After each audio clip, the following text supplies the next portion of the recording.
Hello friends, आपका अपने channel study for genius में स्वागत है। क्या साथियों, आपके भी 1-2 मार्क्स कम आ रहे हैं सीटेट में, जैसे कि आपका 88 आ रहा है या 89 आ रहा हो, या फिर आपका जो है 80-81 आ रहा हो, तो देखिए घबराने की ज़रूरत नहीं है। क्यों घबराने की ज़रूरत नहीं है, आपको बता दें साथियों, क्योंकि अभी तक आपने जो भी आंसर की मिलाई होगी, ये कोई ऑफिशियली आंसर किसी तो आपने मिलाई नहीं दोस्तों।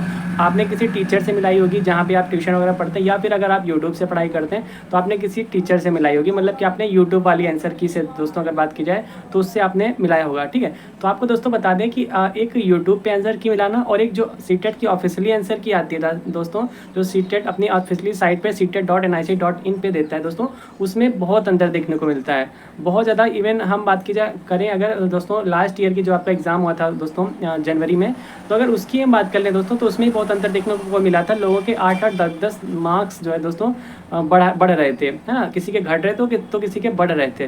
तो आप ये क्या है कि एक आप ऐसे जैसे वो होता है ना एग्जिट पोल आना एग्ज़ाम से पहले, जैसे कि वोटिंग से पहले जो आपका रिजल्ट आता है ना दोस्तों, तो उससे पहले जो एग्जिट पोल होता है, बस आप कुछ इस प्रकार से अंदाज़ा लगा लीजिएगा कि ये अभी आपका एग्जिट पोल था।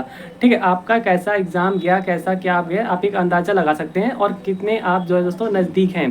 देखिए अगर आपका दोस्तों 100 जा रहा है ना, तो फिर तो आपको घबराने परेशान होने की कोई ज़रूरत नहीं है। अगर आपका 100 जा रहा है या 95 प्लस है, बिल्कुल घबराने की ज़रूरत नहीं है। घबराने की ज़रूरत देखिए किसको होती है, जो बॉर्डर लाइन पे होते हैं, जिनके 1-2 मार्क्स या 3 मार्क्स ज़्यादा या फिर जिनके कम आ जाते हैं, भाई उनके घट भी सकते हैं, बढ़ भी सकते हैं। लेकिन अगर देखा जाए साथियों, जो ऑफिशियली आंसर की अगर बात करी जाए पिछली बार, तो काफ़ी ज़्यादा बच्चों के मार्क्स जो इंक्रीज़ हुए थे।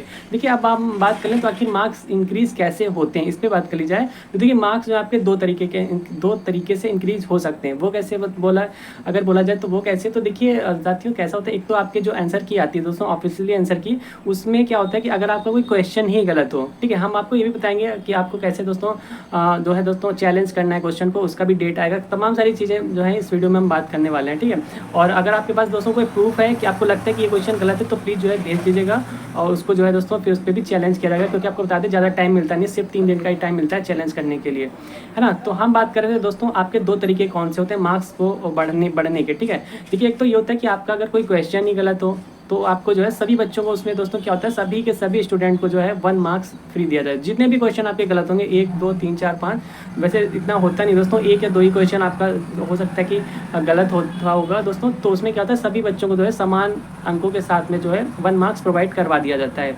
एक तो पॉइंट आपका ही हो गया। दूसरा जैसे क्या होता है दोस्तों मार्क्स इंक्रीज़ कराने का ये तरीका होता है कि आपने किसी क्वेश्चन पे चैलेंज किया हो।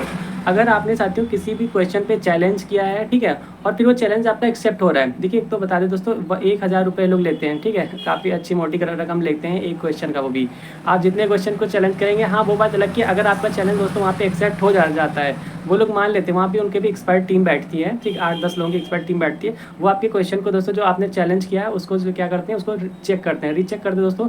अगर उनको लगा कि नहीं, हाँ ये बात जो है मेरी ही इसमें गलती है और इस क्वेश्चन के जो है दोस्तों मार्क्स देने चाहिए, फिर वो क्या होता है, फिर सभी स्टूडेंट्स का उसमें फ़ायदा हो जाता है। किसी एक स्टूडेंट का नहीं कि जिसने चैलेंज किया सिर्फ उसी का। ये सिर्फ यूपी टेट में हुआ था इस बार एग्ज़ाम में, कि जो आपका 2019-20 में हुआ था यूपी टेट का दोस्तों, उसमें हुआ था कि जिन बच्चों ने चैलेंज किया था उन्हीं के मार्क्स इंक्रीज़ हुए थे। लेकिन सीटेट में ऐसा नहीं है। अगर किसी एक कैंडिडेट्स ने भी जो है चैलेंज कर दिया 1000 रुपये दे के किसी भी क्वेश्चन पे, एक क्वेश्चन पे जैसे कि 1000 रुपये, तो वो सभी बच्चों को कहीं ना कहीं उसका फ़ायदा मिलता है।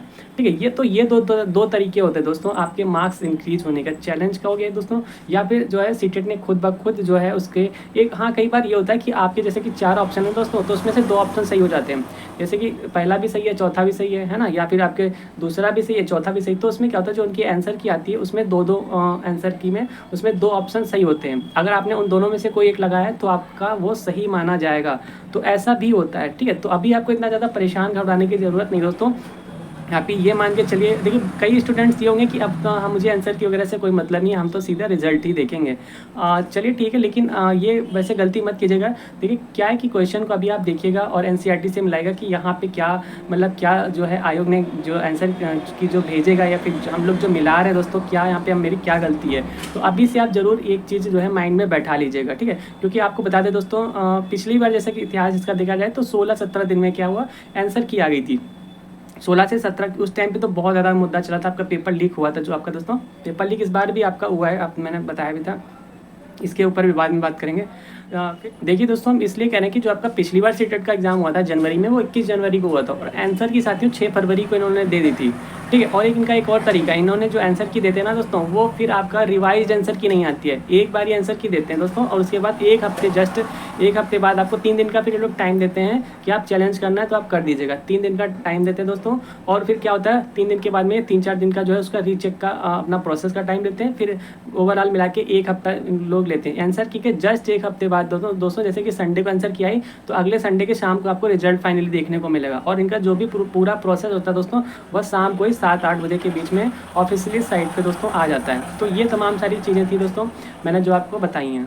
सो फाइनली अगर दोस्तों बात की जाए, आपका एग्ज़ाम हुआ है 7 जुलाई को, तो 7 जुलाई को एग्ज़ाम हुआ दोस्तों, आप ये मान के चलिए 16-17 दिन के बाद में आपकी आंसर की आ जाएगी। ओवरऑल देखा जाए दोस्तों 23-24 तारीख तक आपके आंसर की आ जाएगी। ठीक है, 23-24 इसी जुलाई में आपके आंसर की आ जाएगी दोस्तों, और इसके 1 हफ्ते बाद दोस्तों आपको जो है मतलब जुलाई के लास्ट तक दोस्तों आपको फाइनल दोस्तों जो है रिजल्ट जारी हो जाएगा। ठीक है, बाकी तो आपका जो है दोस्तों उस पर डिजी लॉकर में तो आने में थोड़ा सा टाइम लग जाता है, उसमें तो 15-20 दिन का टाइम लग जाता है। बट आपका क्या दोस्तों, आपका जैसे कि एग्ज़ाम आपका TRE BPSC TRE 4 का एग्ज़ाम, आपका फॉर्म इसी जुलाई के लास्ट तक भरा ही जाएगा। आपका एग्ज़ाम लगा हुआ है दोस्तों अगस्त में। और क्या है दोस्तों, अगर आपका एग्ज़ाम दोस्तों अच्छे से क्वालिफाई हो गया, फिर आपके पास एक और ऑप्शन है, BPSC TRE 4 का तो है ही है, साथ ही साथ आपके पास नवोदय विद्यालय का भी, ठीक है, उसकी भी वैकेंसी जो है आने वाली हैं। तो इस वजह से आप लोग बस तैयारी में लगे रहिएगा। ठीक है, अब आपका फाइनली सीटेट का तो पेपर हो ही गया इस टाइम पे। अब अगर बात की जाए दोस्तों नेक्स्ट सीटेट की, ठीक है, अगर कोई बच्चा जानना चाहता है स्टूडेंट हमारे साथी कि अगला सीटेट कब होगा, तो देखिए सितंबर में आपका नोटिफिकेशन आ जाएगा। सितंबर में दोस्तों नोटिफिकेशन आ जाएगा, फिर आपका फॉर्म फिल होगा 1 महीने के लिए, फिर आपका क्या होगा दोस्तों, फिर आपका दिसंबर में एग्जाम होने वाला है। ठीक है, तो अभी से तैयारी लग जाएगा, क्योंकि अब सीटेट का जो पेपर है दोस्तों ये भी कई लेवल पे होने लगा है अपना। इसमें भी क्या हुआ, काफ़ी तो 150 क्वेश्चन आते हैं दोस्तों, और 150 मिनट का टाइम रहता है, लेकिन पेपर बहुत लेंथी आता है। जैसा कि कई दोस्तों ने बताया कि मेरा पेपर छूट गया है इस बार का जो आपका 7 जुलाई को हुआ था। इसका छूटने का रीज़न यही है दोस्तों कि पेपर थोड़ा सा ना केवल अब थोड़ा लेंथी करते हैं। 4 ऑप्शन देते हैं दोस्तों, तो उसमें क्या हुआ मल्टीपल चॉइस भी ऑप्शंस में दे देते हैं कि आपका ए सही होगा, ए बी सही होगा, या आपका CD सही होगा। तो आपने देखा कि इस टाइप के क्वेश्चन देते हैं, कथन निष्कर्ष भी दे देते हैं। ठीक है, तो इस टाइप के क्वेश्चन में थोड़ा सा क्या होता है, टाइम लगता है दोस्तों। एक क्वेश्चन को पढ़ने में ही अगर आप 2 बार उसको पढ़ेंगे तो काफ़ी ज़्यादा टाइम तो आपका वहीं पर लग गया। तो ओवरऑल देखा जाए दोस्तों आपका एग्ज़ाम तो हो ही गया। अब आप जो है एक बार ये देख लीजिएगा, आंसर की से जो आप मिला रहे हैं दोस्तों वो ठीक है, सही बात है, बट आपकी फाइनली आंसर की आएगी, आपको उसमें देखिएगा उससे 3 दिन का टाइम मिलेगा। तो इसीलिए आप माइंड में ये बनाए रखिएगा कि अगर आयोग ने ये आंसर दिया, क्योंकि आपने जो लगा के आए ना दोस्तों, आपको तो पता ही है आपने कौन सा, क्योंकि आपने पेन या पेंसिल से तो टिक लगाया ही होगा ना कि मेरे कौन सा सही है। हाँ, एक चीज़ और बता दें दोस्तों, आपका जो आंसर की आएगी ना, तो उसमें आप ये मत सोचना कि यार मैंने टिक नहीं लगाया, हम भूल गए कि कौन सा लगाए थे कौन सा नहीं। तो इसमें आपको घबराने की ज़रूरत नहीं है। आपके जो आंसर की आएगी दोस्तों, उसमें आपका पूरा OMR शीट ही आ जाएगी। वहाँ पे आपने कौन सा गोला फिल किया था दोस्तों, वो सब पूरी की पूरी आपकी आंसर जो आपके दोस्तों OMR शीट है ना, वो एकदम प्रिंटेड आ जाएगा। आपने जो साइन किए थे या आपके जो वहाँ पे इन्विजिलेटर के साइन है, तो आपके पूरा OMR ही आएगी दोस्तों। तो आप उससे आराम से मिला सकते हैं। ठीक है, अगर कोई बच्चा सोचे यार मेरा छूट गया था, हमने स्पेक्टिक नहीं लगाया, या हमने कौन सा उसमें गोला फिल कर दिया था, हमें यही कन्फ्यूज़न है, तो आप परेशान मत होइएगा। आपकी जो भी MR शीट आएगी दोस्तों ओरिजिनल आएगी, एकदम प्रिंटेड आएगी, और आप उसमें देख सकते हैं कि मैंने एक क्वेश्चन में 2 गोला तो नहीं फिल कर दिया। कई बार ऐसे भी होते हैं बच्चे, गलती हो जाती है, 2 गोला फिल हो जाते हैं, है ना। तो ये तमाम सारी चीज़ें थी दोस्तों। तो अब तो आपका एग्ज़ाम हो ही गया अच्छे से, अब जो है नेक्स्ट की तैयारी कीजिएगा। ठीक है, अगले अगर आपका एग्ज़ाम आपको लग रहा है कि यार इस बार मेरा नहीं निकल पाएगा, तो आप अगले सीटेट की तैयारी कीजिए। ठीक है, अगर आपको लग रहा है कि यार मेरा तो इस बार निकल गया, हाँ एक चीज़ और बता दें, निकलने का क्या तरीका है। देखिए सीटेट का जो एग्ज़ाम है दोस्तों, ये आपका क्वालिफाइंग नेचर का है। ठीक है, क्वालिफाइंग नेचर की अगर बात की जाए, आपको सिर्फ सीटेट के पेपर को क्वालिफाई कर लीजिएगा तो आपको नौकरी नहीं मिल जाएगी आपको दोस्तों। फिर इसके बाद जो भी आपकी वैकेंसी आएगी, आपको उसमें बैठने को मौका मिलता है। ठीक है, फिर आप वो एग्ज़ाम कीजिएगा जिसे हम लोग सुपर टेट कह सकते हैं। ठीक है, बिल्कुल सुपर टेट कह सकते हैं। जैसे कि अगर बता दिया जाए तो आपका PIT में दोस्तों यूपी में जो है 45,000 वैकेंसी आने वाली हैं। अगर आपका ये वाला सीटेट दोस्तों क्लियर हो गया ना, तो आप उसमें बैठ सकते हैं, और वो आपके दिसंबर तक आएगी। उससे पहले आपका पहले तो टेट आएगा दोस्तों, फिर तो क्या है, अगर आपका सीटेट भी क्वालिफाइड है ना, टेट आपको फिर देने की ज़रूरत भी नहीं है। और अगर दे रहे हैं तो उसमें अगर नहीं भी निकल रहा तब भी कोई टेंशन की बात नहीं है, आपका जो है सीटेट तो निकला ही निकला हुआ है। देखिए अगर बात की जाए इसका जो क्या होता है कैटेगरी दोस्तों, एज ए जनरल कैंडिडेट में अगर आप सामान्य श्रेणी में आ रहे हैं तो आपको 90 मार्क्स तो चाहिए चाहिए। और अगर अदरवाइज़ आप किसी और कैटेगरी में आ रहे हैं, SC ST OBC, तो आपको 82 नंबर तो कम से कम दोस्तों चाहिए ही चाहिए। 82 नंबर तो 150 में से 82, और जनरल स्टूडेंट्स को जो है 150 में से 90 नंबर तो चाहिए होता है, ठीक है। बात कर लीजिए दोस्तों, ये तो आपके स्टेट की बात हो गई, ठीक है। जनरल वालों को टेंशन नहीं है, उनके तो 90 आ ही गए। अगर वो अदर स्टेट में जाएंगे तब भी एज ए जनरल आएंगे, उनको 90 मार्क्स चाहिए, जैसे कि अभी बिहार शिक्षक भर्ती में हुआ ही है दोस्तों। काफ़ी ज़्यादा सारे स्टूडेंट्स अब निकाले भी जाएंगे, और काफ़ी सारे स्टूडेंट जो है निकाल दिए गए भी हैं, ठीक है। इसी वजह से कि उनके क्या हुआ दोस्तों, 90 मार्क्स से कम थे, बट उन्होंने क्या किया दोस्तों, एज एग्ज़ाम क्वालिफाइड कर दिया। अब बाद में छटनी हुई है, क्योंकि उस टाइम पे इन लोगों को जो है भर्ती प्रक्रिया को जल्दी से जल्दी सुचारू रूप से कराने का वो था, क्रेज़ था।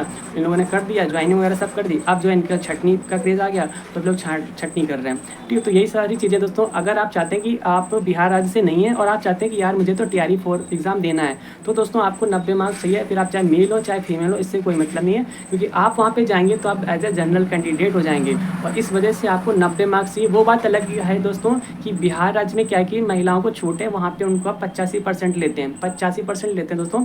उनका 82 में क्या होता है, उनको सामान्य श्रेणी में, और चाहे आपका SC हो चाहे ST हो, कोई भी हो, 82 में ही दोस्तों वो उनका हो जाता है वहीं पे। बट अपने यहाँ नहीं है, अपने यहाँ तो 90 है सामान्य का। तो इस वजह से दोस्तों ये आप भूल में मत रहना कि यार हम वहाँ जाएंगे तो हम फीमेल हैं, और हम वहाँ जाएंगे तो मेरा तो काम चल जाएगा।